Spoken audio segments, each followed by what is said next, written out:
What's going on, Cowboys Nation? Welcome back to another episode of StarChasers, Girls Talk Ball. As you know, it's your girl Cravin Cowboys, and as always, I got my girl Stargazer Sports, aka Star, in the building. What's going on, sis? How you doing tonight? What's up, Mickey? What's up, everybody in the chat? Good to see you. Doing shout outs, Double R, Jamison Taylor, Marcus McFarland, Nisi. Hey, Nisi, how you doing? Good to see you, David. My guy, David. My guy, Kelvin. I'm trying to see if there's anybody else. No, I think that's who all we got right now, but I know it's going to be more people coming in. But what's up, guys, for another episode of Star Chasers Girls Talk Ball. Y'all know what to do before we get into the content. Please like the content. Please share the content. And please subscribe. Please comment. What's up, Joe Watkins? Glad to see you. He's tuning in from X. But please comment as well, guys. We love when y'all give us feedback and talk to us and stuff during the show. So we really would appreciate, you guys commenting. And even if you're catching this show after it's gone live, like please comment just down below in the video. Let us know your thoughts and stuff like that. All of the things that we ask y'all to do, like, share, subscribe, comment, all of that is 100% free. So please help us out, but also please help us donate to our channels. Mickey is trying to she's going, I think, to training camp in Oxnard. Be great if y'all could help her donate, and it's expensive to go out there, but she's going out there. She's going to be on the ground to actually be our eyes and ears out there. So please donate to both of our channels as we continue to grow and want to upgrade our setup and things like that. And I'm probably planning on going to training camp here in at the Star like I did last year. So but yeah, guys, I really appreciate y'all all rocking with us. Shout out to JC Cowboys Network, great content creator, does great video film breakdown. So you guys be sure to give him a subscription. Yeah, absolutely. Like Star just said, he does awesome breakdowns. We've been talking about the last few weeks, our lack of, guys in the defensive tackle room.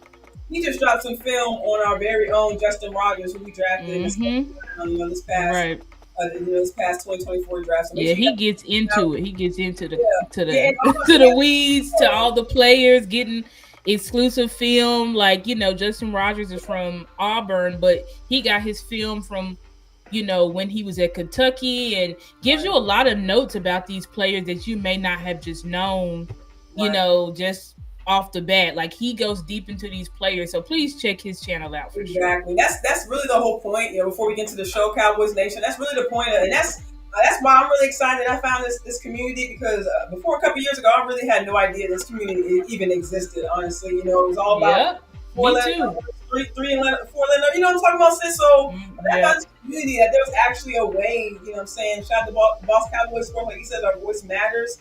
You know what I'm saying? First, we're to try to uplift our team really from the inside out. We have like I was talking about new media, old media. What I like about it is that there's a bridge where it's kind of meet in the middle, where we just kind of want to see the progression of our team, right? So that's really we kind of old media, new media. We can just try to get the message out about our team and just get out not just messages, but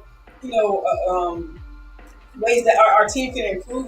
What we would like to see. I mean, we saw it last year, you guys. When we were crying for Brandon Cooks to be involved, what do we see around the bye week? Week 6, week 7. We eventually in the Chargers game, we eventually saw Brandon Cooks kind of get more involved. When we want to see Turpin involved in the offense, we didn't see a lot of more. But Mike McCarthy being who he is, just wanted to get all the players a chance. That's what we love about him. Saw Turpin get more and more involved, and we already hear them, getting plays to Turpin in OTA, so we already seeing the progression of him. There'll be more players like Jalen Brooks, and we're actually going to get into that. Well, we already discussed the wide receivers, but of course, with everything going on the team, the wide receiver room are actually getting more chances. Of course, we see pointing out from camp. So I mean, that's all we can hope for. Just the betterment of our team. We can take some of these situations that we might conceive as bad, like quote unquote CD holding out or quote unquote maybe afraid. But this is just giving the rest of the wide receiver room just a chance to really just better themselves. I mean, these are some guys who may not have seen the field. We talk about guys who's being held off from not having a full chance to up their game because of certain spots already being taken. It's just a good opportunity for our room just to be able to iron sharpens iron, steel sharpens And it's for these younger Mm-hmm. players to just get the opportunities they may not have gotten before. Absolutely. And shout out to Toxic Splendor Poppy in the chat. I'm gonna just call you Poppy. Shout out to Poppy in the chat.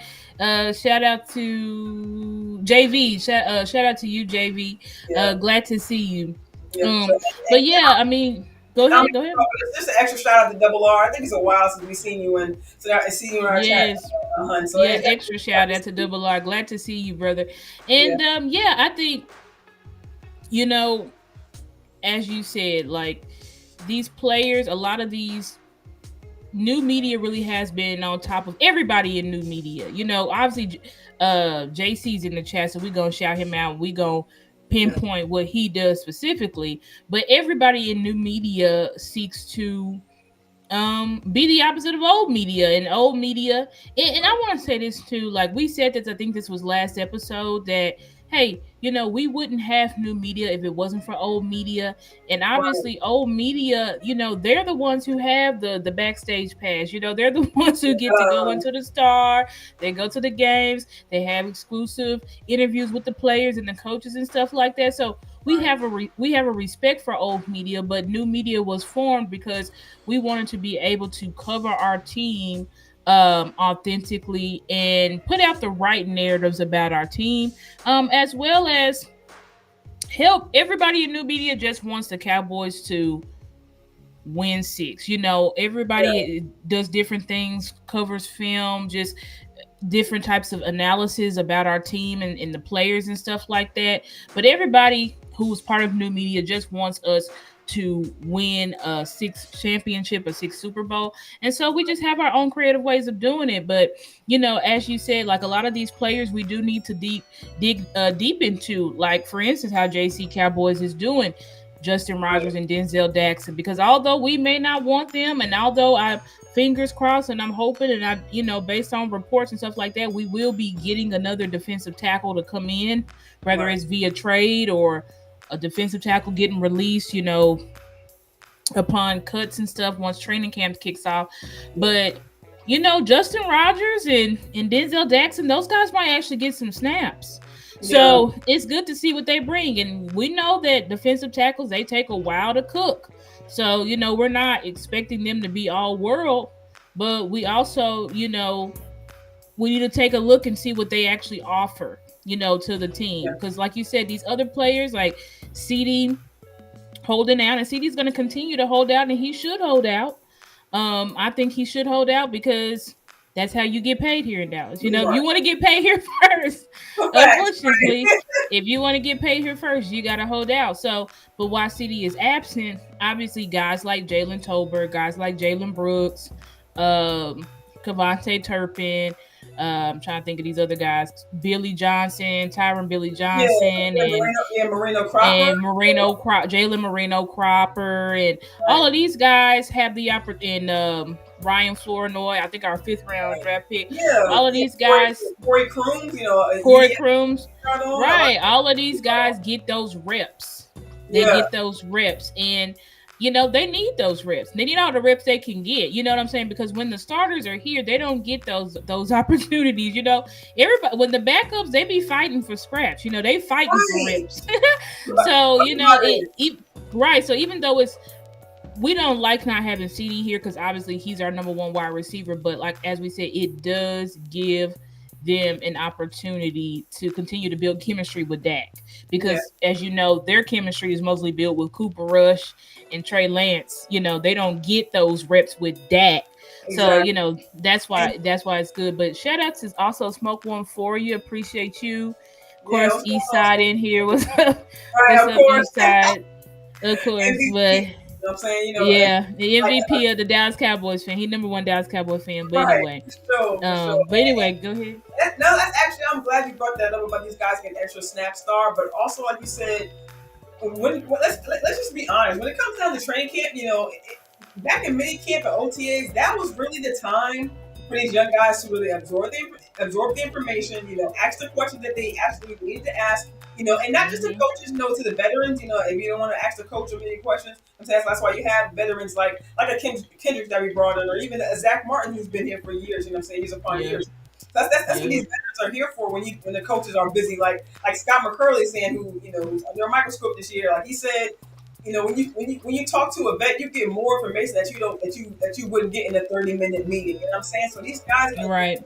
that time on the field and also off the field. That's why you need to get close to your teammates so that you can learn more than just the couple hours you're at practice. So I'm saying you could kind of blend that personal and business. You know what I'm saying, where when you are out having fun, but hey man, you're talking to Dak. Hey, when you may just be shooting, my language for shooting the shit, but hey, when you're out talking to Dak, hey, Dak, when I do this move, what you want me to do? Or hey, I gotta sync up with your foot, so when you step over on that third step, where should I be? Or this and the third, it don't always be about work when you are out, just having fun, things like that. But that's really the time because some of these other guys may not have that access. So these guys gotta find each and every alleyway, either or whether it's talking to Dak, whether it's talking to Kendricks, right on the defensive side, talking to Kendricks, getting in his ear, because honestly, just in my opinion, the closer that you can get to maybe a Kendricks or maybe the Damian Wilson, he just came in, but the closer you can get to a veteran, the more you're going to learn, and maybe you might get a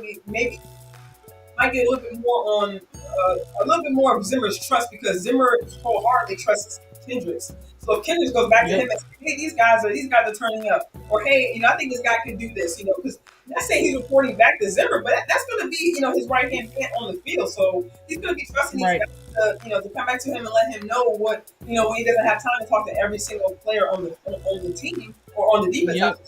That'll just kind of be his shortcut way to figure out what guys he can be able to utilize and how he'd be able to utilize them, because he can't keep his eyes on every single player, every of practice. Facts. And shout out to my guy, 100 grand. Sorry, 100 grand. I forgot to shout you out, but shout out to you. Love 100 grand. But yeah, like these guys, as you said, their time to really be working and getting up to par with the scheme and asking questions and all that stuff, that was for the OTAs, that was for minicamp.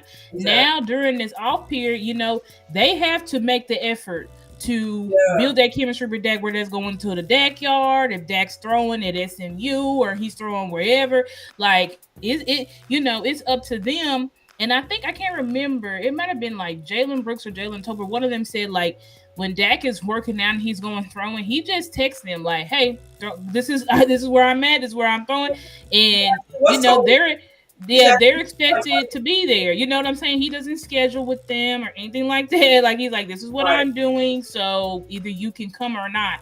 So it's like, so it's like these guys, like they have to put in the right. Yeah, they have to put in effort, because it's like, listen, once training camp comes in, this is where we're literally game planning for the first week of the season, and we're trying to weed out those who should not be on this team. It's pure evaluation and competition once we get to training camp. Yeah. You know what I'm saying? Everybody is going to be a little bit on, especially the guys who are not the Pro Bowlers and the All Pros.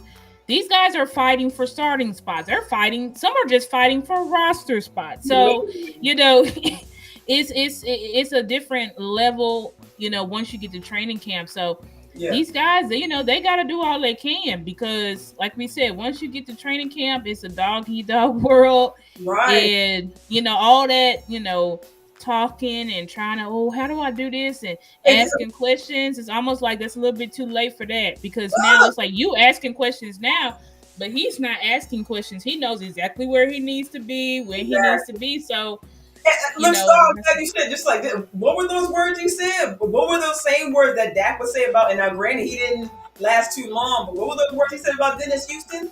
He is where he needs to be. He's where he needs to be. And so, in this new system, that was on the Kellen Moore system, but now you're on the Mike McCarthy system. Everything is, all the routes are tied to Dak's feet and all that stuff. So there's a lot of stuff that goes into it. So it's like, in order to build that chemistry that you need, you've got to be working out and with the quarterback. And unfortunately, OTAs, minicamp, that's not enough time. You got to do this outside of OTAs and minicamp. You need to be attached. If you're trying to get real, opportunity on the field.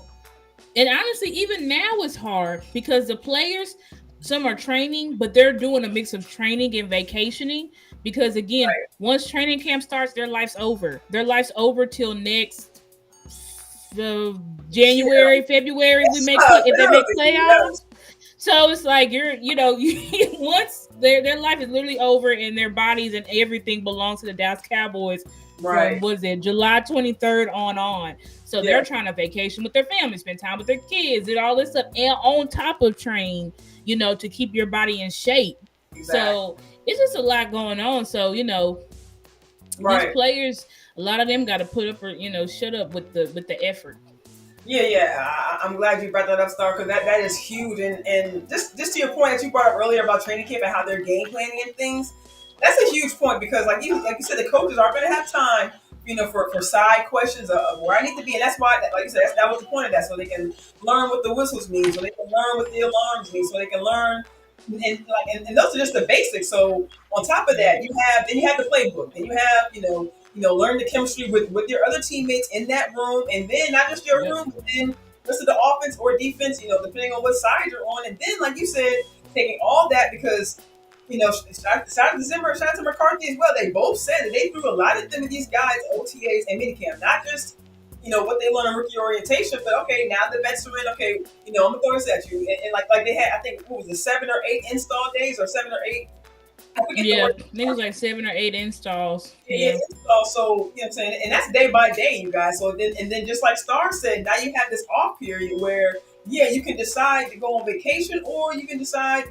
Kind of like a shout out to your tweet that Star used earlier on my show about Damone Clark being down in Hawaii training, at the linebacker camp. And I'm not gonna say it's a vacation, but that's kind of for him. You're going out of town. You're in a different environment that could kind of freshen your mind. I'm saying a different setting, fresh eyes, and you're around guys that you don't necessarily train around all the time. So same time, and I'm sure other players are doing the same thing. So like you said, Star, they kind of have to multitask, right? They got to find a way to have a vacation. Spend time with their families. I'm saying get their alone time. I'm saying to get their minds right at the top. To just recharge, exactly, to prepare for training camp. So it's just like imagine that times not even 53. But that's just the regular roster, but 90 guys on every, and not just our organization, but every organization in the league. This is what these guys have to go through. So when we talk about it's a long off season.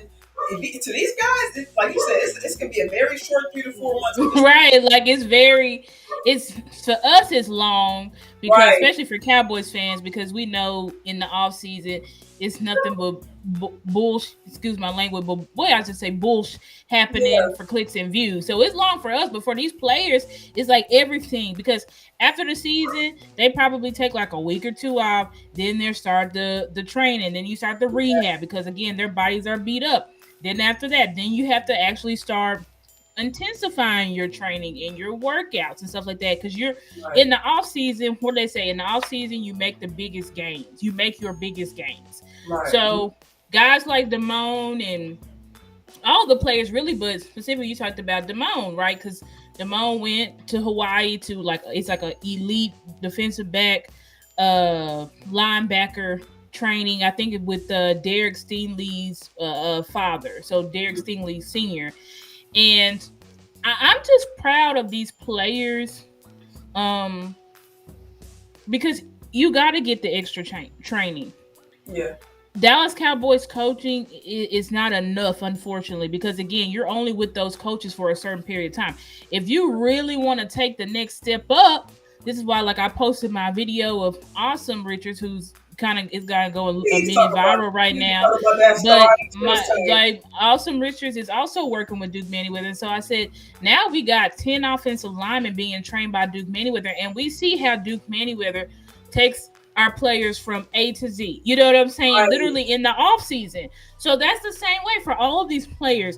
They have to go and get these, and they pay a lot of money, but they've got to go and get these specialized trainers and coaches that can help them. With Damone, he's obviously a heck of an athlete, but mentally, cerebrally, he just didn't have a freaking clue what was going on. So if he's going to a camp with DBs and it's a DB and linebacker camp, I can only assume that they're teaching them film and review and all of this stuff and cover better and all of these things that you need as a linebacker. Because like I said, you need your linebackers are who you place in the middle of your defense, right?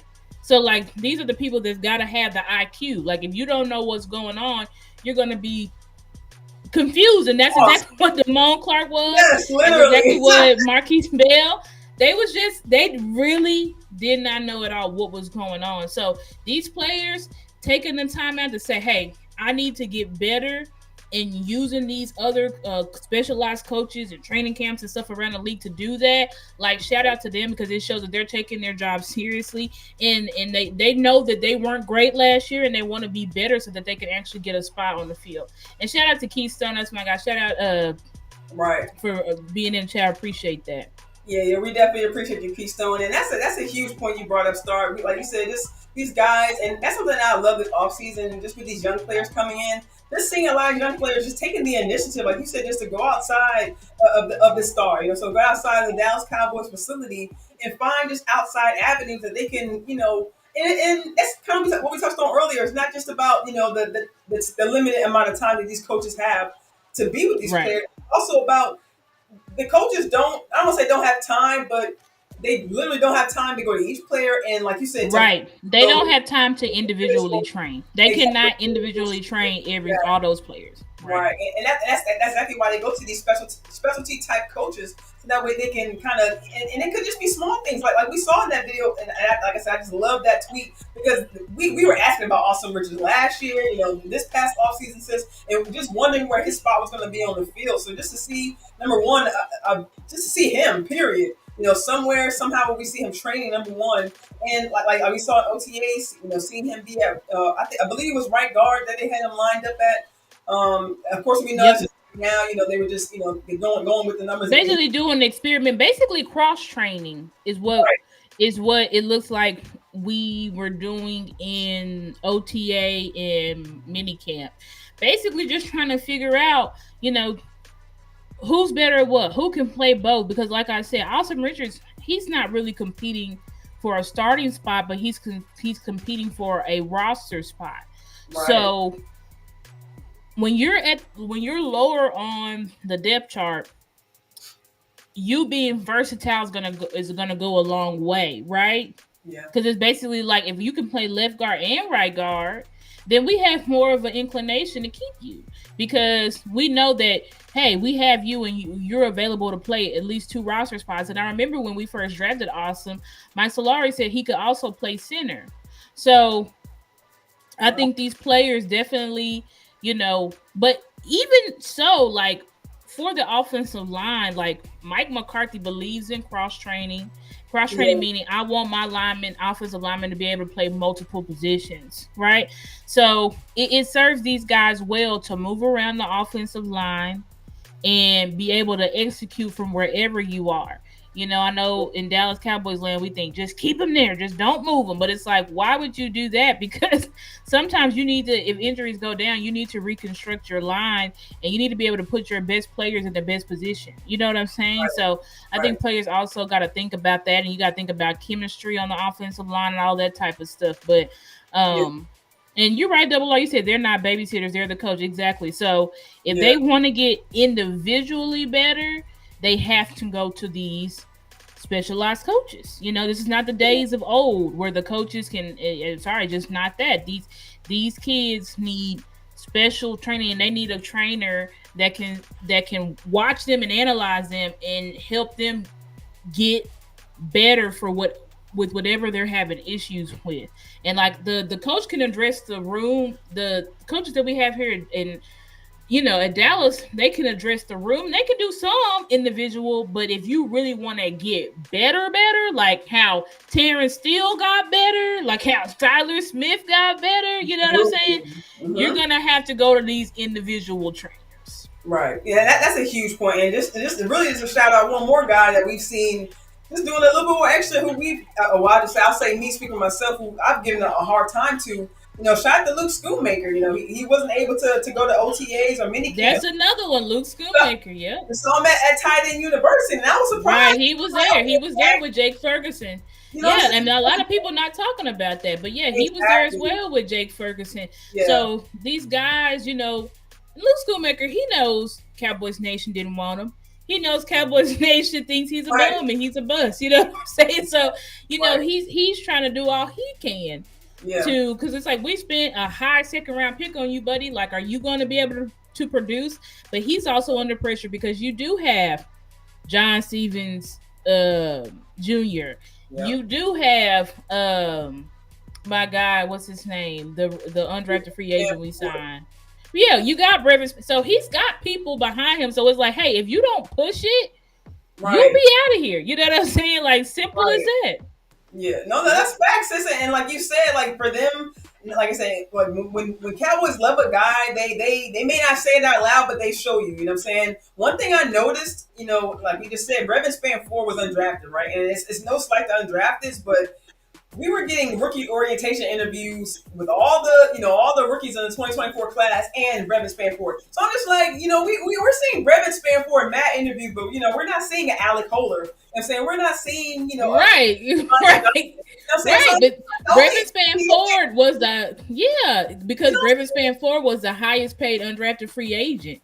Right. Like, so he was highly coveted by teams, and we had to pay him some money to come over here. So, you got to look at that. Like, people, it's like, listen, you get a new shiny toy in front of you.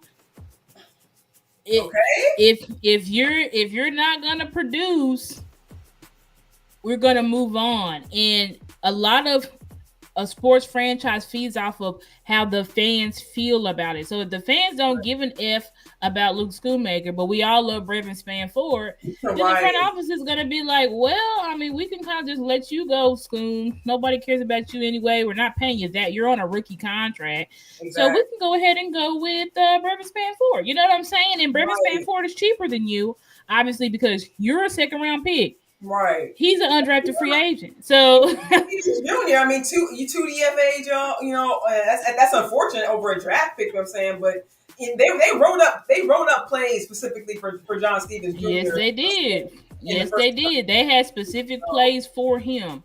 Right. So when you have those, and it's the same thing for Spanford.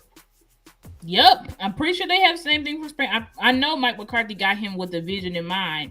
Right. And then you also think about, I think it was Brian Broaddus with the Voch Lombardi. Shout out to Voch and Brian Broaddus, who I think Brian Broaddus said that, like, Stephen Jones, every time he sees John Stephen Jr., he goes up to him personally, shakes his hand. So it's like, it also is like who the owners really like. No, saying so, I'm telling you, they show you. They're saying, but they will show you. They're right, and they haven't really named Luke Schoonmaker all that much. So it's like, Schoon, like, you really got to push it and be available, because his issue last year, he was behind because he missed the whole camp because was struggling from plantar fasciitis, right? And then again, he was struggling. He wasn't even able to participate in OTA. So I was glad to see that he was able-bodied enough to go to tight end university and get more reps in with Dak, and hopefully he's better. Hopefully he's better this year, because last year, as far as in the passing game, he was disappointing. Absolutely. And shout out to him for stepping up in those situations, because like you said, definitely disappointing, and we definitely want to see him do more. But I kind of put some of that, I'm sure like other fans too, but I kind of put some of that on the Cowboys because we have Jake Ferguson. I'm saying we in certain situations, like when we have him going out making for a 3rd and 5 or even a 3rd and 2, where you're just trying to convert a first down. Don't sit out there. You're trying to score a touchdown. Don't it's tight coverage at the maybe between the 5 and the end zone. You know what I'm saying? And Schoonmaker, just for him to miss that catch by literally his knee, just kind of just those things just leave a bad taste in your mouth. You know what I'm saying? When you have and not saying Ferg kind of started off rough too. Not saying Ferg is perfect and that we should only go to him for certain plays, but me and Star talking about it last year. It's just when you're going up against these high skilled teams. I'm saying when you go up against the upper echelon teams, you gotta put your upper echelon players in. You know what I'm saying? Sometimes you can't go with the rookie because you feel like you paid him more, or because you feel like sometimes you gotta go with the common sense. The common sense with the personnel. I mean, and even with the play call. Talking to Mike McCarthy here, but sometimes you can't just go. You can't go to the rookie just because saying they want to get politics involved. Sometimes you gotta be like, look, Yeah. right Yeah, here. and that was some issues. That bit us like the first half of the season. I think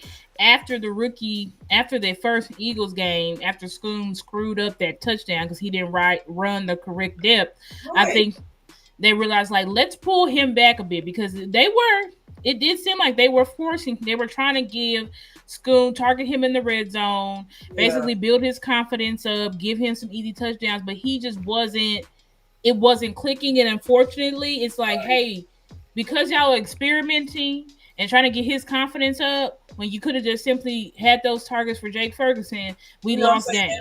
games. We lost games. It was like we Yes. could have been the number one seed, but instead we could have been the number one seed and had a bye week.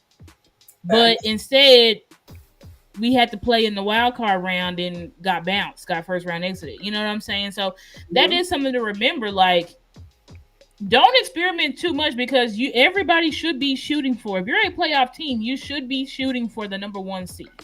Right. Because if you're the number one seed, that means you only have to play 2 games to get to a Super Bowl, opposed to 3.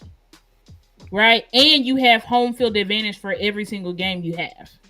Right. So, that's just something to remember. But anyway, we got some that's like our opening conversation Yeah. topics type of Yeah. stuff. But we do have Yeah. Just actual presentation around no. this.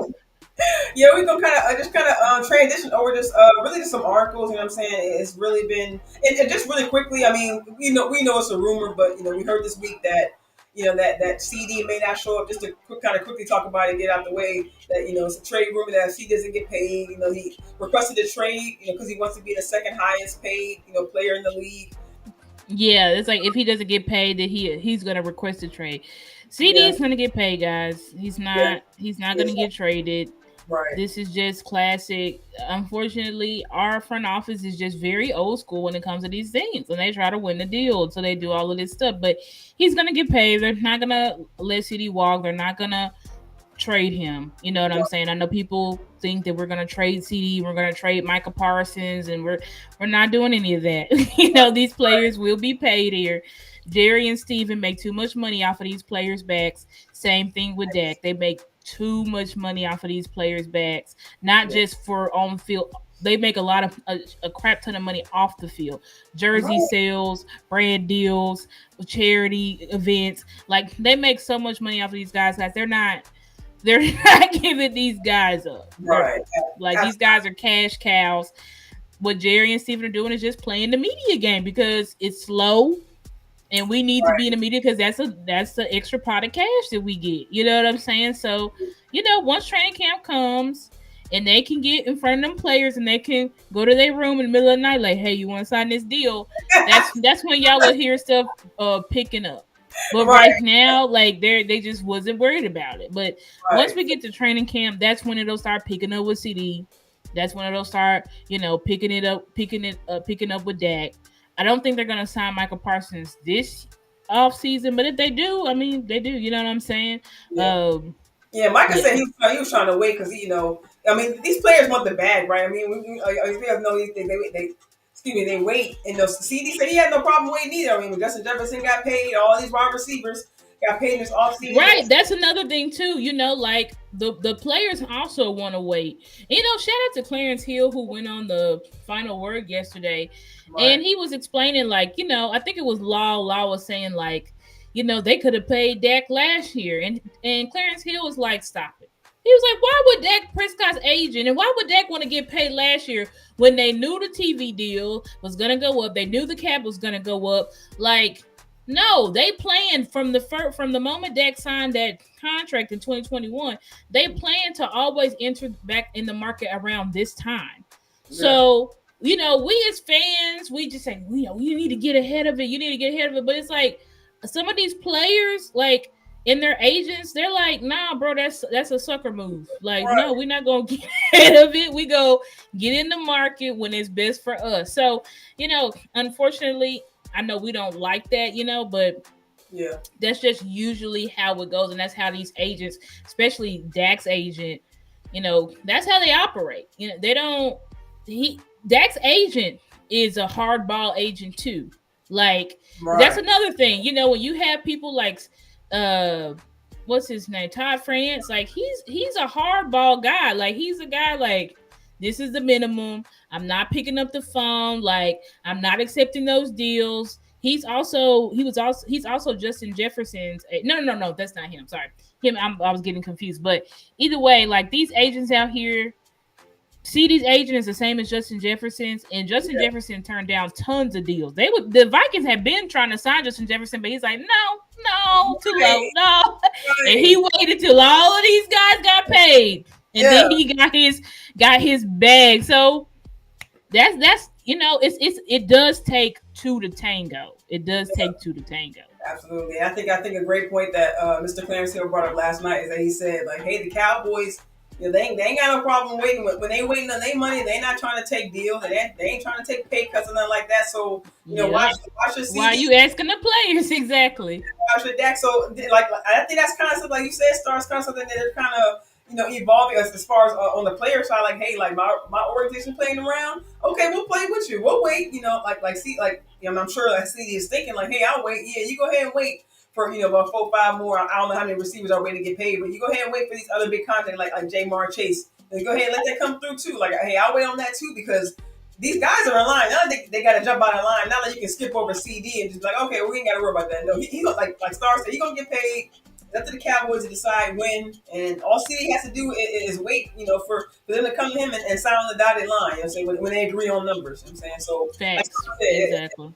it's gonna happen. So, Exactly. then we're gonna bring up this article, like, because you just kind of discussing the differences between, because been a lot of talk. We saw Malik Hooker, going ESPN talking about a little bit. Wanye Thomas kind of came out a little bit, kind of talk about the differences a little bit. Kendricks, of course, talking about how it's going to be a little bit different this year. Even McCurley kind of spoke to it's going to be some twist here or there that's not going to be the same difference that we've seen in the past couple of years. So we just kind of brought this article that kind of just breaks down a little bit, from the defensive line to the secondary, and also it kind of touches on. Right. It's shout out who's the author of this article? Let me see, because I think I'm trying to look This through. is an article. I think I have it here. This is an article from Inside the Star. We'll link the article in the description so that y'all can read the full article breakdown. But I think this is from. What'd you say, sis? For Cody Warren for the Star. Okay, Cody Warren from Inside the Star. This is his article where he does like an extensive breakdown on Zimmer's scheme, and then we thought, like, based on like Mickey said, based off of what Malik Hooker just said when he went on the Keyshawn Johnson interview. If y'all haven't seen that, I do react to that interview and do like a breakdown, so y'all can check out my latest video on my channel. But also with Wanye Thomas, like them talking about the philosophical differences. And also, Mickey did a show earlier today as well, where she broke down Eric Kendrick's interview, where he was also talking about the key to Zimmer's defense and stuff like that. So y'all check that video, that live out where she's going through the interview. But we thought this would be good to pair with what we want to talk about as far as what is Zimmer's scheme, what can we kind of expect from this scheme based on this article, based on things that the players are saying. Yeah, so Yeah, I mean, like Star said, like really the kind of thing we've heard since Zimmer has pretty much stepped on the premises of the Star. You know what I'm saying, pretty much that he's had a stop the run defense. You know what I'm saying, and we've heard just the problems Cowboys have had in previous years. You know what I'm saying, we've talked about it nonstop. You guys heard it from other content creators. So, like Star said, we just thought we'd kind of bring this article and just kind of break down really just by by levels. Defensive line and the linebackers in the secondary, just really what these guys' responsibilities are, and just possibly what expectations Zimmer could have, from these guys, and what these guys also need to not just know about like you talked about earlier, not only know about their own perspective position groups, but also what they need to know about the other position groups around them. Right. Just for this one in particular, we have Zimmer brings a stop the run first mentality when it comes to the defensive line. He's accustomed to having big bodies up front to take out blockers and to clog up lanes. And this, I mean, we've been, this is what's really going around Cowboys Nation right now in this present time, is what us getting a defensive tackle, us it really Yep. Us getting the we talked about it just last week. Yeah, exactly, Star. Yeah. Looking at the guys we have in that room, like we spoke on last week, having Denzel Jackson, Justin Rogers, our journeyman Carl Davis, Yep. here last year, and that I guess, like I said, he is a journeyman, but I will say that I'm not mad at it because we do have somebody who's familiar, but it was a different coach, so we really have all.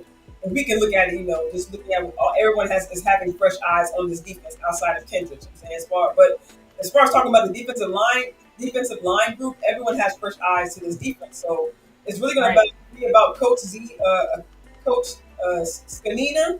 I hope I'm saying that right, Coach Scanina, Coach Greg Ellis, to really get these guys honed in on, and well, really Coach Scanina, if we're being honest, the defensive tackle group. And if, like Star said, we are able to get a big body coming in here for training camp, it's going to be about teaching them as well about being that plug in the middle to stop the run, because we have the coaches, we have a Paul Gunther to teach the linebackers, we have I don't know if, of course, stopping the run isn't going to be the priority as far as the defensive backs, but we have Jordan Lewis. We do have guys who have been in those situations before. As far as trying to be in a situation where they stop the run. So it's going to be really I guess I say a blanket lesson that the entire defense is going to have to learn. Yep, and I think yeah, based on, and we've been hearing this, right? We've been hearing this all off season. Like, Zimmer loves big defensive tackles. His main focus is stopping the run first, and that's that's a philosophical. You've heard it from all the coaches. It's a difference in philosophies, right? Dan Quinn's defense was not focused on stopping the run. It was focused on getting to the pad. It was focused on pass rushing as well as takeaways. Right. Zimmer's defense is predicated on stopping the run and playing high level coverage, right, to get stops. And a lot of sacks that come from Zimmer's defense is because of the high level coverage and causing, and we're going to talk about that, but causing the quarterbacks to hold the ball a little bit longer, right? Dan Quinn's defense, quarterbacks didn't really need to handle the way that well, we can keep. I don't know if you have all of what I sent you in there, but I think it's just a huge emphasis, and that's the reason why I am confident that we will get another defensive tackle, because I think what they're trying to do is they want to evaluate these defensive tackles, but at the end of the day, we know it's not going to be enough. So, and Zimmer has already put it out there that, hey, is not enough. You know what I'm saying? We're going to work with Mozzie. We're going to help him, and we're going to try to develop Justin Rogers and Denzel Jackson and all of these guys. But at the end of the day, like, you need a true nose tackle that can really clog up that middle and take on those double teams. And, that's what we had in Jonathan Hankins. Unfortunately, Jonathan Hankins left, and, according to Clarence Hill, we weren't outbid for Jonathan Hankins. Jonathan Hankins didn't want to come back here. That's according to Clarence Hill. This is a Dallas Cowboys insider, because everybody thought, like, wow, we're so effing cheap, and I can't believe we didn't pay this money. And they were like, Cowboys did not get outbid. Like, Jonathan Hankins chose to follow. I don't know what he was told by Aiden Dirty, who's now the defensive coordinator over the Seahawks.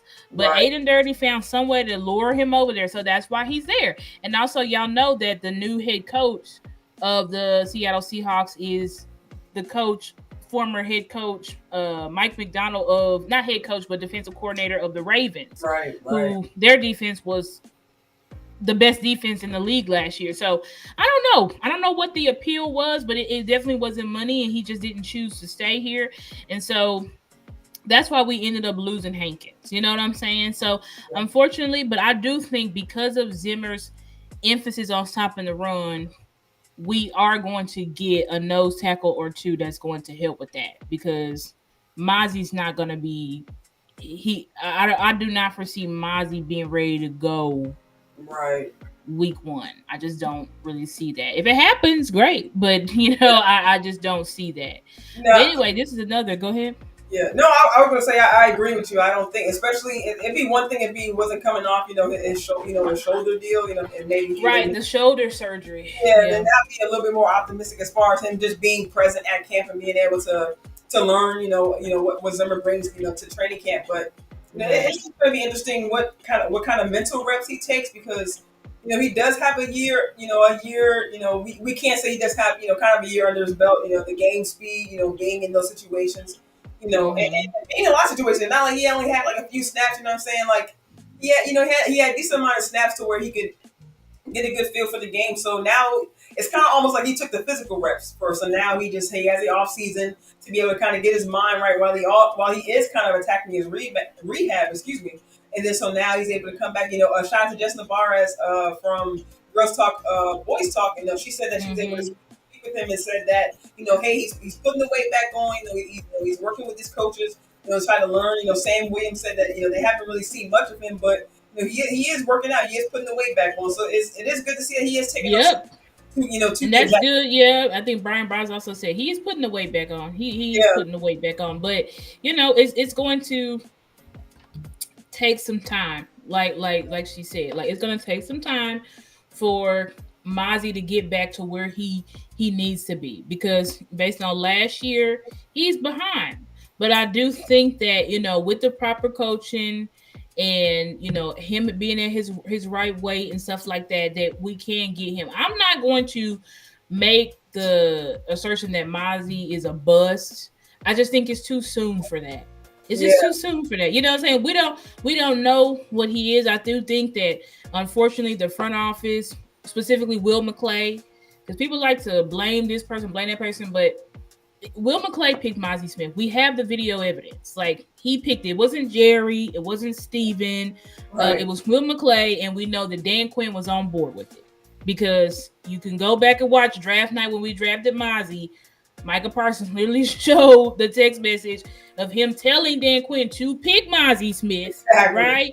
So everybody was on. My point is with Mozzie, everybody was on board to get him besides Mike McCarthy. Mike McCarthy wanted Matthew Bergeron, but everybody else, including Dan Quinn, including our savior Will McClay, wanted Mozzie Smith. Right. So we just have to continue to monitor and watch Mozzie and see how he develops. But am I going to say he's a bust? I just think it's way too early to say that and to throw him out. That's just how I feel about it. But anyway, as we talk about the linebackers, what have we been hearing? Right. 3 linebackers. It's going to be 3 linebackers. Right. So, that's actually something that Zimmer brought up in one of his initial interviews with the Doomsday podcast. Make sure you guys, if you guys haven't listened to that, until now, you guys are definitely gotta listen to that because Zimmer really does break down, like just like this article kind of explains, his defense, breaks down level by level. He definitely, breaks it down even more, for these. I'm sorry, forgive me, guys. I forget you guys' names who were on the Doomsday podcast, but you guys did an excellent job, asking him good questions. How he's going to use Micah, how he's going to use even Trayvon Diggs and Bland. We're talking, a lot. It was a lot of talk about how Zimmer would use Parsons coming into the season, how he would use him different than DQ. But one question I'm looking forward to, and kind of as we kind of get into the safeties a little bit, and I know Diggs and Bland are both cornerbacks, but just kind of transition just a little bit, y'all. Kind of work us a little bit. Kind of transition to the DB room, just how he's going to use his cornerbacks to kind of get those interceptions, get those turnovers, but that's the thing about Zimmer. It's not just about the turnovers. It's not just about making those plays on the ball, but with him, it's about the fundamentals, right? It's about making sure that, like we've been talking about, stopping the run. But at the same time, making sure that these guys are knowledgeable about what they're supposed to be doing, right? As far as trying to get into the safety room, whether they are going to be doing pressure, whether they are going to be doing coverage. Right. And I think, important thing here that we see here is let's talk about the difference between how Dan Quinn created pressure and how Zim creates pressure. So Dan Quinn created a lot of pressure through what? Those stunts, right? There's a lot of, that's mostly, and his pressure was predicated on the front 7, specifically really the front 4, because he didn't really blitz. he didn't blitz any nickelbacks really. He didn't blitz any corners or safeties really anymore. Now, at the beginning when Dan Quinn first got here, he was blitzing Jordan Lewis and he was blitzing Donovan Wilson. But this past year, he wasn't blitzing those guys. He was predicating his pressure based off of stunts and pretty much Michael Parsons. Like that was the way that Dan Quinn got pressure. But the issue is when you went against top offensive linemen that obviously practice and cerebral and know how to defeat those stunts, we noticed that we could not get pressure. You know what I'm saying? And if you look at Dan Quinn's defenses, it's like we would start off real hot for over the past 2 seasons, 2022, 2023. We started out real hot, getting all these sacks and stuff like that. And then it's like, what happened toward the end of the season? It's because people begin to figure us out. But can you go back to that slide? Yeah. But when we look at this, Zimmer, he blitzes a lot, right? But he uses like what they call zone blitzes. So basically, where it's coverage, he'll have coverage on the back end, but then he'll have a linebacker. He'll have his linebackers blitz, like they see here, double A gap, where it's basically the 2 linebackers are on the line, and then you have like your I think it's like. Right, you have your 2 linebackers on the line, then you have like your defensive ends or whatever. But I think Zimmer also will blitz his safeties. Zimmer will also blitz his cornerbacks. So Zimmer's doing a lot of different stuff. Zimmer is creating chaos. I think it was Skywalker Steele, shout out to Skywalker Steele, who said it's disciplined chaos. So that's how it is. Like Zimmer's defense is like, so the opposing side, it's not going to be, you know, what Malik Hooker said, that Dan Quinn, he dumbed down the defense. When he saw that players could not do what he was asking them to do, asking them to do, he would just make it simple. Because it's like, oh, you can't do that. But with Zimmer's defense, you got to be cerebral. His whole defense. Because, Mickey, you can talk about that. You talked about that earlier today with Eric Kendricks talking about how this is not a defense where you can play hero ball, right? Yeah, absolutely. I mean, yeah, like Star said, make sure you guys check out that video. And it's crazy because, you know, he pretty much explicitly says, look, there's no room for freelancers out here. There's no room for individual. He says, if you want to have individual success, you got to believe in the team aspect. He mainly emphasizes that it's about making sure that you do your job so the next guy is covered. That way you're not leaving, you know, you're not leaving the other guy to pretty much pick up your slack and their slack. You know, it's not the next guy's job to do both your job and his job. You know what I'm saying? It's like pretty much like Kendrick says in his interview, it's really about just like Star said, being cerebral is what do you say? It's high. I forget the exact words he's. I don't want to misquote him, but he's pretty much high football IQ. Yeah, playing your position at a high level, but also just like you said, start playing discipline. Like it's just discipline. You're not gonna see, and just kind of rewatching some of the game. Like just me personally, kind of rewatching. Like I rewatched the Buffalo game a little bit. Just some of those games down the stretch, I just saw a lot of, and it's not really pointing. I'm not trying to beat up Damone Clark or even Marquise Bell, but just when you see guys who it just seem like they can't get off blocks, or they're on the tackle for 5+ yards. It's like, come on, guys, like, or it just seems like you're running with the play instead of attacking the play. We want to see our guys attacking the ball. We don't want to just see our guys out there just running in every direction. Next thing you know, the opposite team is past the 50-yard line and they're about to score. You know what I'm saying? We just want to, like Star said, we just want to see discipline out there. We want to see these guys attacking these fits and saying, looking for the ball, and saying, not just guessing. We saw just a lot of guesswork last year. Almost a lot of guesswork, a lot of hero ball. Yes. 2 points, like even when we were stopping the run, a lot of it was heroic efforts from DeMarcus Lawrence or Michael Parsons or whatever, just saying like, I'm going to make the play. But unfortunately, when you play the better offenses and better offensive schemes, they took advantage of that. They took advantage of people not doing their assignments. And since Zimmer has come here, he said, listen, you got to do your job. You got to do your job. Everybody has to do their job. Everybody has to be knowledgeable about what everybody else's job is. You see, in Dan Quinn's defense, I don't think we ever heard the players say, it's an emphasis. We need to know what everybody's doing. No, you never heard that with Dan Quinn, but with Mike Zimmer, he's making sure what he said was it's got to be in this interview. And shout out to the Doomsday podcast. That's actually with Yeah. it's Ed Warner and Matt Mosley. So Yes. y'all Yes. check out the Doomsday podcast. But he said on there, like, you got to do it my way. Malik Hooker said that on the Keyshawn Johnson interview. You gotta do it Zimmer's way. He's gonna give you opportunities to, get it right. But if you continuously are effing up, he's gonna replace you, because he's like, my whole system is predicated on if you do your part, then everything else will work. But if you think that, you can go out there and try to get somebody else's assignment, and you think you're gonna continue to do that, that's not acceptable. Zimmer's gonna chew your ass out, and you're gonna be off his field. Like, that is the type of coaching. We had heard that from Eric Kendricks, and we had heard that from the players, like, who were under Zim, in previous regimes. But to hear it from Malik Hooker, like, hear from Wanye Thomas, like, it's serious. Like, this is who Mike Zimmer is, period. So he may be older or whatever, but he's still, his fundamental, the way he runs his defense, his philosophy is still the same.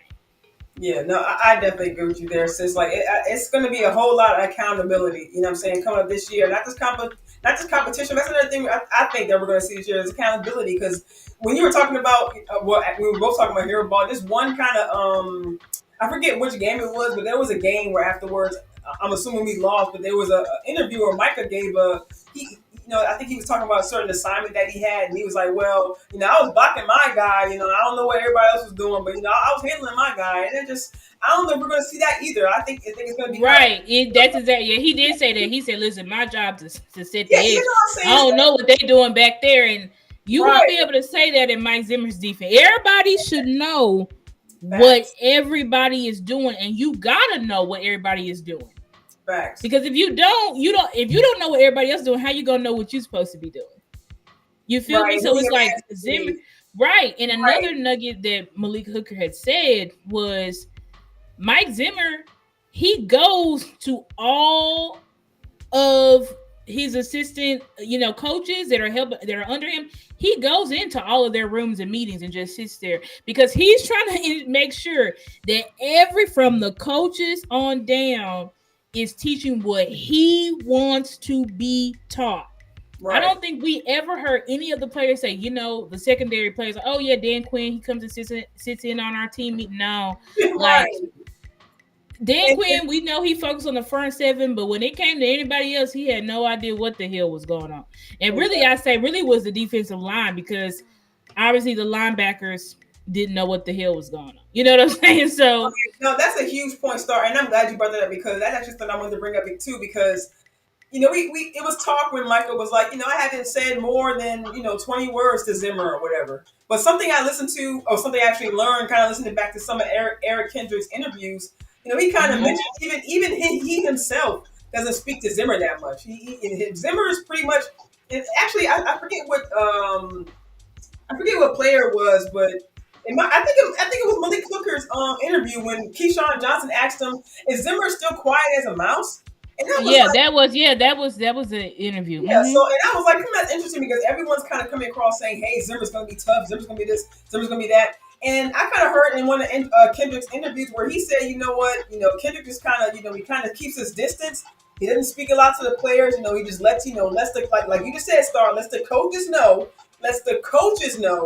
what he wants done, what he wants relayed to the players, and then those coaches that he brought in. So y'all look out for my show about Zimmer, because I really think it's going to be the key. I don't think that, not saying Zimmer isn't going to get any blame, but I think it's really going to be about what these positional coaches are going to be able to do with these players, because like you just said, Star, it's going to be about what Zimmer tells these coaches to do, and then Coach Scanina, Coach Ellis, I'm saying Coach Kenan Matthews, even, saying guys who had been here, Coach Scott McCurley. I mean, look, I'm teaching you guys what I want relayed to these players, and I'm going to come back to you guys. Not saying he's not going to go to the players, but he's going to be going to these coaches like, hey, if I don't see what I like, if I don't see what, because I'm not going directly to the player. I'm telling you, right? So he's going to be, and that's what. If y'all do what I want y'all to do, I'm gonna be coming for y'all. I'm gonna be players, but I'm gonna be on y'all asses. You know know what I'm saying? Exactly. And that's why he's sitting in the rooms, because he's like, let me make sure these people are teaching what I told them to do. Because Exactly. he's like, you gotta teach it the way that I You feel want me? it to be taught. You He's feel like, me? I don't need to say. Yeah. Exactly. You feel me, But right? another thing Malik Hooker said too in that interview, he said, listen, he don't is a he quiet, but when it comes to on the field play, and this is why Zimmer said, remember, he said, I'm gonna be on the sidelines because if you mess up, I need to talk to you. You know what I'm saying? Mm-hmm. And Malik Hooker was like, he don't care if you a linebacker, you a cornerback, or you what. If you're not doing what he told you to do, he's going to have words with you on the field, period. He doesn't care who you are. And it's basically like, if Zimmer has to come and talk to you directly, you're in trouble. You know what I'm saying? So, all right. But it's like, you're in trouble for sure. So it's like, you got to do it Zim's way, guys. Like, that's pretty much the difference. I would say the fundamental difference. And we're going to continue to talk about, this is the defensive end position. So I'll go over this. Like, it says the defensive end position. Well, obviously it's saying we lost Dorrance Armstrong, but anyway, moving on. So it says Mike Zimmer likes his defensive ends to be well-rounded with the ability to rush the passer and be plus run defenders, right? So somebody who obviously, as we got here, our main man, DeMarcus Lawrence, D-Law Tank, obviously he fits that. But another guy, who did we draft that they say is probably going to replace D-Law? Marshawn Nealon, right? Another bigger guy, like 265 pounds, that we know is a stopping the run demon, just like D-Law. D-Law came from a small school in Boise State. Marshawn Nealon comes from a small school. I forget what school it is, but it was a something Mustangs, right? Both of them come from small schools, but both of them have a motor that is out of this world, effort that's out of this world, and both of them have that ability to stop the run, if anything. They know to stop the run, right? And then on top of that, D-Law right now, D-Law at this point in his career is not going to be a 10-sack guy. He's going to get you a couple of sacks, but you're really looking for D-Law to be out there to stabilize the line and make plays. Whether that's forced fumbles, whether that's just, creating errant throws from pressure or whatever, that's who D-Law is. But obviously Marshawn Nealon is a guy that Zimmer wants to develop so that he can also develop his pass rushing tools to be able to actually get after the passer. Other defensive ends that we have that have similar motors, right? We talked about him last week, Junior Fehoko. Right. Now, we don't know if we're going to play Junior Fehoko inside or outside. We likely think that they're probably going to play him inside, but that's another bigger guy that you have, incredible motor from a small school, but these guys are effort demons and they stop the run. So you can clearly see from the players that we have, that the defensive ends that we have are guys that fit Zimmer's scheme. Right, so we have guys that are going to do what he wants them to do. Chauncey Golson as well can play inside, outside, and their specialties is stopping the run. But anyway, go ahead. No, I'm glad you brought that up, because like you said, we spoke about Fehoko last week, and actually in one of these clips, in one of the article clips you sent me, Star, like you just said, if the quarterback can hold the ball just even just a split second more, that could be a huge help. And there were a lot, I told you, Star, and I showed you guys last week on my personal channel. Just instances where Fehoko was getting to the quarterback, right? And not just Fehoko, Golston. Golston was getting to work in there as well. Like Star just said, Marshawn Nealon has a crazy motor. Like, we know these guys can be these disruptors, right? That's what we're looking for. We're looking for guys who can disrupt the game, play with confidence. Right, that's a good word, disruptors. Exactly. You know what I'm saying? So guys who can, we're looking for guys we can possibly turn some of their hurries, some of their pressures into those sacks. You know what I'm saying? Like, even though Zimmer's right. Wow, that's you're pairing it together because that's exactly right. So we talked about what pressure, pressure and coverage players. Right. It's like it matches together. Like, obviously the guys on the front, those are the guys who you want, being those pressure players, as well as being able to send some of those, like Donovan Wilson's can do, safety blitzes. Exactly. You have all of our linebackers really can blitz, because all of them blitz, when they were in college, every single one of them. Eric Kendricks might be the least one, but everybody else, can blitz for sure. Well, actually, Eric Kendricks can blitz. Yeah, Overshown can blitz. Maris Leofau can blitz. Right. Obviously, Micah Parsons is our best pass rusher, period. So Right. when you think about when you have these guys, I'm sorry, Damone Clark can blitz as well. So when you have these guys who are versatile, these versatile linebackers and this versatile front where they can play inside, outside, and some of them can cover and they can do all of these things. So it's like Mike Zimmer has never had this much talent. You know what I'm saying? He's taking guys who had way less talent and made them a lot better, right, than what they were. Right. So when you have these guys with this much talent, it's almost so much you can do with these guys, right? Because like this is like a cream of the crop of talent. So when you have those players, like you said, if you can just hold the ball a little bit longer, so we cover better. And basically, this is what Mickey's saying. If we're able to cover better, we'll be able to have more success when it comes to the sacks. Right. No, because how were they beating us last year? You know, like how were they beating us? You know, where we couldn't get the sacks. Right. And shout out to Nisi. Quarterback's getting that. Oh yeah, go ahead, go. Shout out to Nisi. Shout out to Nisi. I really appreciate you, Miss Nisi. Thank you for donating to my Cash App. You know, for the training camp fund. Really appreciate you, Nisi. Thank you for that. I appreciate. Thank you, Nisi. But what was I saying? Oh, but what was the issue? How these teams were able to defeat our pass rush? They just kept getting the ball out fast. Exactly. And how are they getting the ball out fast? Because it was easy for them to get the ball out fast. Girl. So if we have guys that can cover, they ain't gonna be able. The quarterback, if you can, go ahead and get that ball out fast, and you're gonna throw a pick. Yeah, go ahead and get it out fast. So dang, yeah, let's give claps. Let's just give claps because she really. That point really brought it all home. No, because really, it's just about, like we talk about the game being a game of interest. It's also about, you know, the game being time. You know, we talk about these individual players who could improve if you just kind of hone in on the details, right? Even our 5th round pick, Kalen Carson, coming in with, and even Eric Scott, you know, having crazy pass breakups. You know what I'm saying? But you know, trying to turn those pass breakups into interceptions, it could just be that small little detail. You know, just small little detail, right? Al Harris teaching him how to teach. Like I mean, like we said, shout out to Law Nation. You know, bringing out that video about Carson working on his press technique. And actually, our last slide we're going to get to working on his press technique is like you just said, Star. It's about our guys up front just improving their technique with pressure. Because like you said, like Zimmer said, you know, we already had these guys on our team. It's about just really differentiating which ones. Well, I would say differentiating which ones can. Actually, I kind of misspoke earlier when I said that, Star, offline, that it's not really necessarily about deciding which players are better, but maybe which personnel to use in those situations. Like, you know, would we bring in a Leofau? And it's no slight to Clark, but would we bring in a Leofau if we are at a 3rd and 2, maybe a 3rd and 1? You know, we need to have a.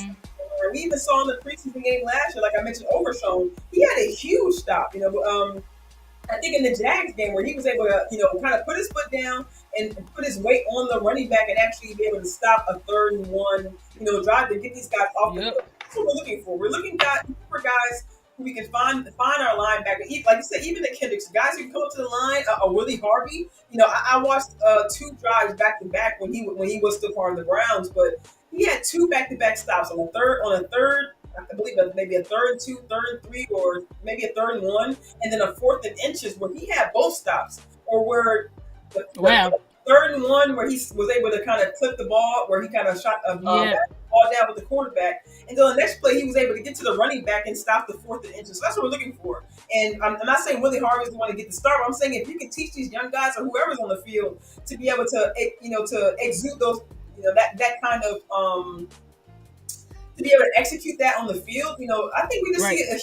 Like you said, if these guys are just be able to kind of get in that mindset to not be afraid to kind of step up and to make those hits. We didn't see that a lot last year, where, you know, the moment and we didn't go into, but that's what we had for the linebackers. You can go back to that slide real fast. But the linebackers that's the type of linebackers that Zim wants. And when you look at all the linebackers that we got, they're linebackers that are fast, which means they can play sideline to sideline. They can cover, but these are besides Damone Clark, you got to show me. But for everybody else, these are guys that are hitter. They want to hit, they want to come up, they want to stop the run, they want to get tackles for loss, they want to see you in the backfield. And that's from the top, from Eric Kendricks all the way down to our undrafted free agents with like Brock Morgensen or whatever. All of these guys are hard hitting thumpers. And they are looking, they live to live in the backfield. And so that's the type of identity, and you can see it, like we said, with the personnel that we got. That's what we're building. And when you think about our issues last year, we had, even before LVE went down, what was LVE's main knock? He don't want to come up and hit. Exactly. I call him hesitant Harry. He don't want to come up and hit. Then he rubbed it off on Damone Clark. You don't want to come up and hit. You don't want to feel the gaps. Same thing with Marquise Bell. Marquise Bell was doing it at first, but then, unfortunately, his little body, it just couldn't handle it. He just had no chance. He had no chance. So when you have those, and honestly, with Marquise Bell, with his frame, he'd have to beat guys to the punch. Because basically, once a lineman gets his hands on you, you're so small, you're done. But you can't beat a guy to the punch if you don't even know what's going on, if you don't even know what gap you're supposed to be filling. So we can see how it looks like the way that basically Zimmer is the antidote to Dan Quinn's issues. That's right now what it's seeming like. Zimmer is going to be the antidote for Dan Quinn's issues. Because although Dan Quinn, we're not saying he's a horrible defensive coordinator. He obviously was a good defensive coordinator, but he obviously had issues and he got exposed, and it's like he couldn't fix those issues. Some of it, he just couldn't fix it. Now we know he didn't get Bobby Wagner, and that probably played a big role in issues, but at the same time, there was other issues that didn't have nothing to do with Bobby Wagner. That's why we can get to this secondary issue, or the secondary emphasis, because shout out to Law. And what's crazy is I had posted that video of Kalen Carson on my Instagram, but then Law posted it on Twitter, and it went crazy on Twitter. I'm like, damn, I should have posted on Twitter. But anyway, that press man, like of course, I didn't see this article. I just saw this article recently. But when that press man video from Kellen Carson came out a while back, but to see how he's working and emphasizing that, then you read this article, what's the first thing they say? Mike Zimmer prioritizes press man coverage and the importance of safety play. He will rotate safeties after the snap in disguise coverages. You know what that means to me? Your cornerbacks, like I said, they gotta be physical. Because when you're playing press man, that means that it's not gonna be like how Dan Quinn was. You got our guys 10 yards off the ball. That's also a reason why we couldn't get sacks, because you got our guys standing way back there. Y'all see that? The ball's here, but wide receivers here, but you standing way back there. So the quarterbacks could just be like, oh, wide open. You know what I'm saying? So but it's like with Zimmer. Exactly. But with Zimmer, he's like, oh no, I'm going to press you, right? I'm going to press you because I want to be able to knock you off your route. So that means you got to be physical, on top of, I need to have smart safeties. Because what did that say? He will rotate safeties after the snap and disguise coverages. That means your safeties got to be able to cover, and they got to be smart. Right. So, that's what goes into who's going to be able to fit that the safety plan. Because it's like, okay, we got the corners down, but who's going to be those two starting safeties, sis? What do you think? Honestly, you know what? And I want to say at least one, of course. I mean, well, just to ask you do you think we're going to have, I know we had those, the stars, Hooker, Donovan, and Jay Lou considered a DB though, isn't he? I mean, a quarterback. Yes, Jay Lou, he's considered a slot. He's a slot cornerback. Okay. So safeties, you got Donovan Wilson, Malik Hooker, Wanye Thomas, Izzy McQuamu, Marquise Bell, Julius Wood, and Sheldrick Redwine.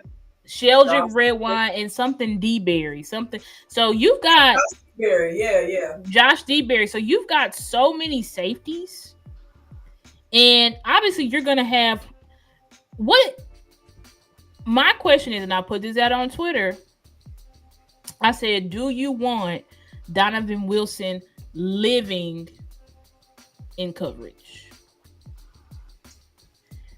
Because we know Donovan Wilson can cover because obviously he made plays last year in big moments. Right. But we also saw him do bonehead stuff like in that Seattle game. Yeah. Which Donovan Wilson wants to come up and hit. He can cover, but he doesn't want to cover. So it's like he's looking to me right now like do you really truly fit this scheme? Do you truly fit this scheme? Because right now it's looking like Wanye Thomas and Izzy Mukuamu will probably fit better because even Marquise Bell, when he was moving back, unless he's done some serious film work, even when he was moving backwards last year, he didn't have a damn clue what was going on or how to cover at all. Right. So you're looking at, but Izzy Mukuamu can cover. He's a former cornerback. Wanye Thomas can cover. Yeah. Malik Hooker can cover. Right. I don't know. No, I think those are some great names you dropped, especially Wanye Thomas and even Izzy. Like, just speaking on Izzy first, and I was surprised to see this myself. Just kind of like I said, we were watching some of the games. I know Izzy didn't get a ton of snaps, but just see him get some snaps. I think in the Buffalo game, I think I was really watching when he was in a lot of packages near the goal line. I'm saying where he was, trying to stop the running back from getting to the red zone, and it just. Seeing him in those kind of situations. Now, granted, like I said, I mean, we already know it wasn't the great situations, but seeing that they were still using Izzy in those situations, I would like to see them. Like to see him get a few more snaps, but I think that he still has those ability. Still has that ability to be able to cover those tight. To be able to cover a tight end, to be able to cover. Right. We know he can cover a tight end. He can cover wide receivers. Like when you talk about the most versatile cornerback, it really is Izzy Mukuamu. That's why I feel like what you saying? Somebody came in here? B-Bird. Oh, B-Bird. What's up, B-Bird? Glad to see you, bro. I love B-Bird. Yes. But that's when you think about it, like Izzy is your most diverse, what they call defensive back, because he can play outside corner, he can play inside corner, and he can play safety. I feel like, how do you get rid of Izzy Mukuamu? Like, how do you just say, right? Because again, with Dono can play coverage, but do you want him living there?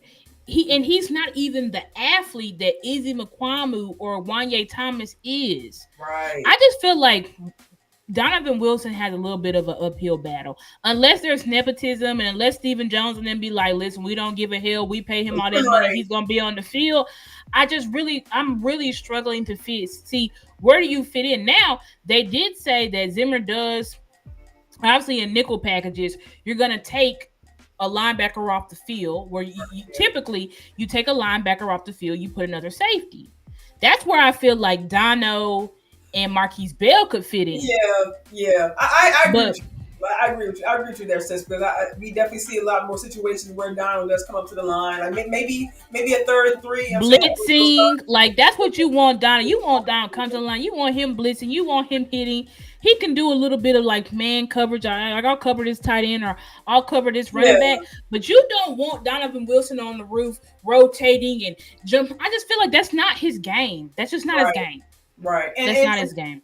And honestly, I heard you mention Wanye's name earlier. I can't wait to see Wanye Thomas in this system because number one, he speaks about being excited about it, but just because for my reason, because we see him have a spark last year. We see him make big stops last year, not just on special teams, not just really being in some points, there were some points where he was playing high safety, but there were times where he was coming up to the line and laying those hits down. So what was Donovan Wilson's highlight of his career that made everybody fall in love with him?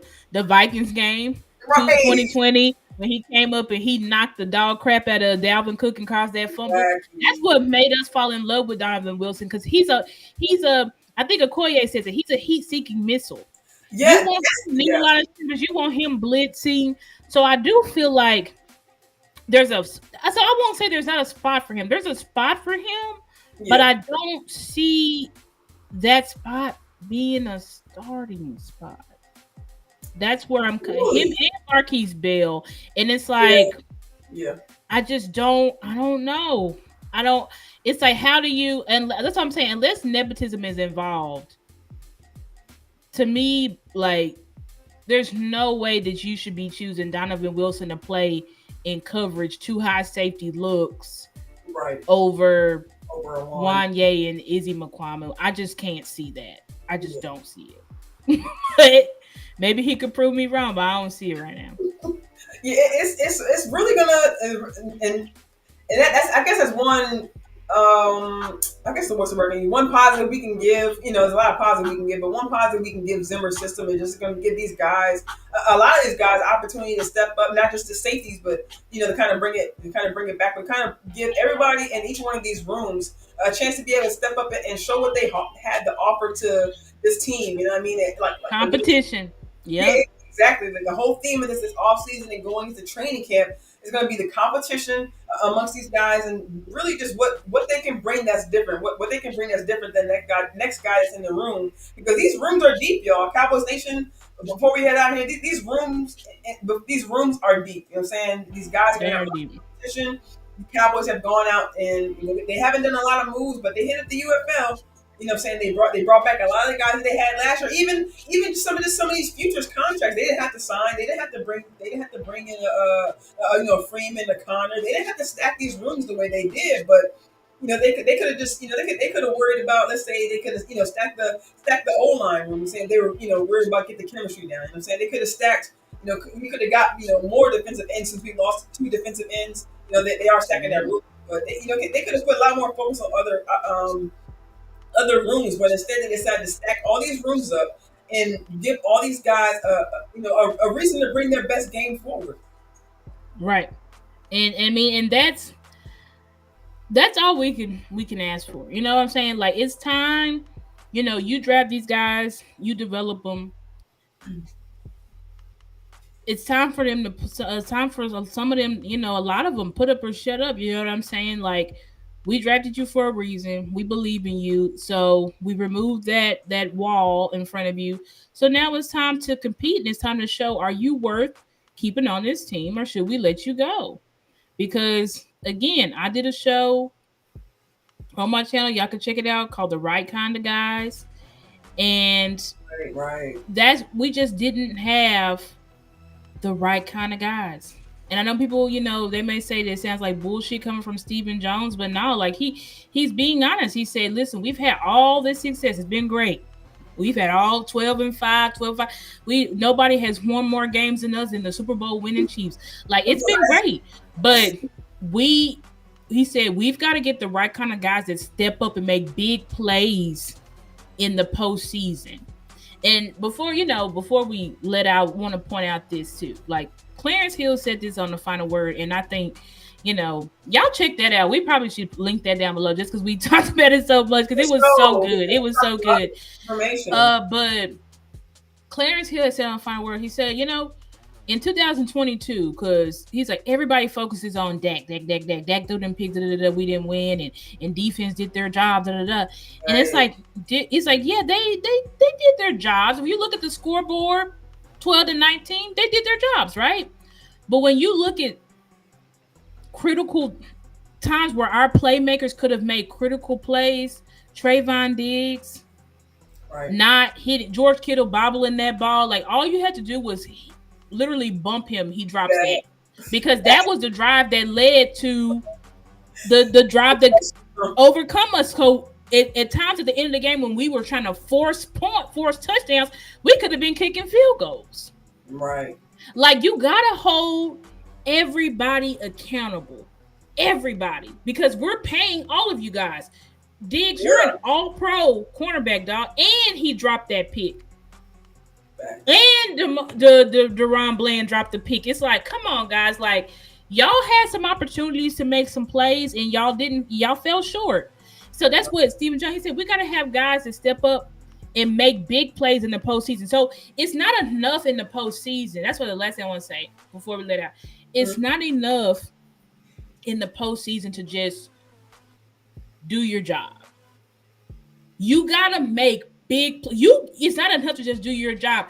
You gotta, as Clarence Hill said, they gotta find a way for everybody on this team to play their absolute best football in the biggest moments. So although Trayvon Diggs, you did pretty good. You didn't give up a touchdown, but did you play your best football?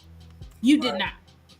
And that's why we gotta start holding the whole team accountable. We need to hold Dak accountable. That's great. Let's hold them accountable. But everybody else, missing tackles, missing gap assignments, dropping picks, missing sacks, getting penalties, all of that stuff has to be brought up.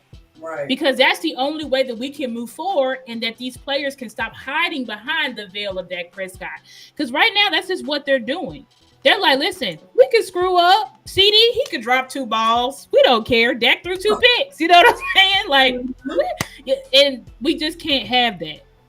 And we can't have that. We need everybody to step up and make big plays in the postseason because that's the only way we're going to win. Right, y'all.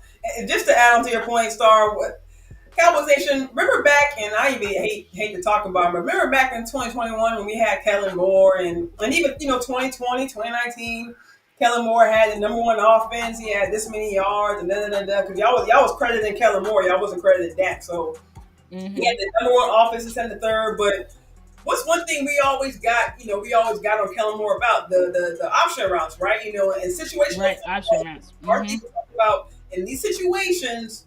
I'm saying you're putting a Zeke Elliott at center. You know what I'm saying? You're making these crazy kickoffs. So yeah, we some of us, and the media, this, that, and the third gave Kellen Moore his credit for having the number 1 defense, but when you look underneath it, there were still problems. So yeah, we can look at, and even last year, not to talk right, there were still problems. Yeah, number 1 offense led the league. Our quarterback led the league in touchdowns. Our wide receiver led the league in receptions. Deron Bland was breaking records. We had all this pretty stuff on the outside, but on the inside, we couldn't stop the run. I'm saying the defense wasn't on the same page. I'm saying our linebackers didn't know what to do. I'm saying our run game, we couldn't even really speak of it. You know what I'm saying? So, right. We couldn't speak of that. Wow, y'all, I'm gonna clip this because that's just that. I feel like we can just let out on that point. Like it's true. Like we look real pretty on the outside, but inside there was a lot of issues, and we've got to be consistent as a new media, especially to call out those issues that we're seeing, even when we're being successful and we're winning all these games. That's great, but all of your issues will catch up with you in playoffs. Because it's a win or go home. We are playing a tournament. It's not like basketball. I get to play you 4 to 5 times. No, it's win or go home, period. So all of your flaws are exacerbated in playoffs. That's why in playoffs, you have to consistently play your best. And everybody, you got to play your best as a team. Yes, you're going to make mistakes and errors. But at the end of the day, like, you still got to be able to pull out those big plays. Mm-hmm. And that's really what we've been missing.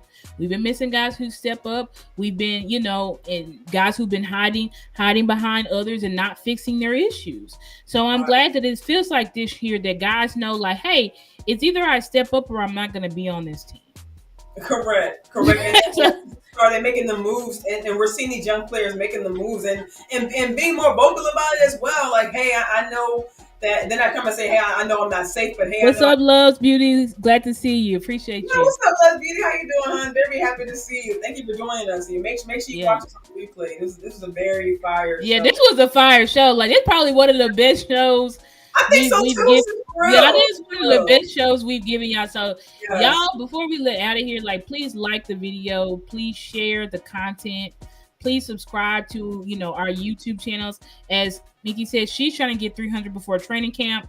I'm trying to get 300 before I guess training camp, before the season Yeah, starts. Yeah, before training camp, I'm gonna be trying to yeah, push it. Like, help me grow my channel, help us grow our platforms yes, so that we can just continue to grow and that, you know, our voices can get out in front of more people of Cowboys Nation. Because I do think that Meek and I have a unique voice, you know, and you know, it definitely stuff we saying on here needs to be echoed out, you know, to the yeah, masses. Because I feel like we give a lot of insight that is like I don't really hear.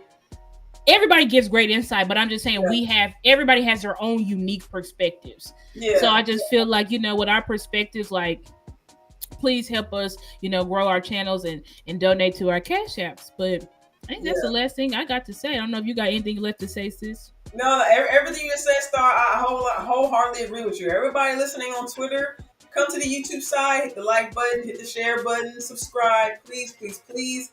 Like Sis said, we're trying to grow our channels, you know, as the season starts to kind of, you know, build back up, you know, getting ready for training camp, all the fans starting to, you know, starting to watch content again. Everyone's starting to get back into, you know, watching content. Thank you guys for, you know, spending your time with us. And like Star said, make sure you guys just share our content, share other Cowboys content creators content, because you know everyone wants to get their message out there, and this is how, like we said in the beginning of the show, this is how we, you know, improve our team. This is how we get our team to 6. And the only thing we can do is put our opinions out there, put our thoughts out there, and see if it does reach, you know, see if it does reach the Joneses, see if it reaches McCarthy, and even if it don't reach. Right, the Joneses, players, anybody. You know what I'm saying? That's why we need y'all help. We need Yes. y'all help. Yeah, so thank you guys for spending your time with us. We really appreciate you guys. We're gonna try to get up with you guys next week. Make sure you guys, like we always say, hit the like, share, subscribe, cash app. We will catch you guys next week. See y'all. Peace.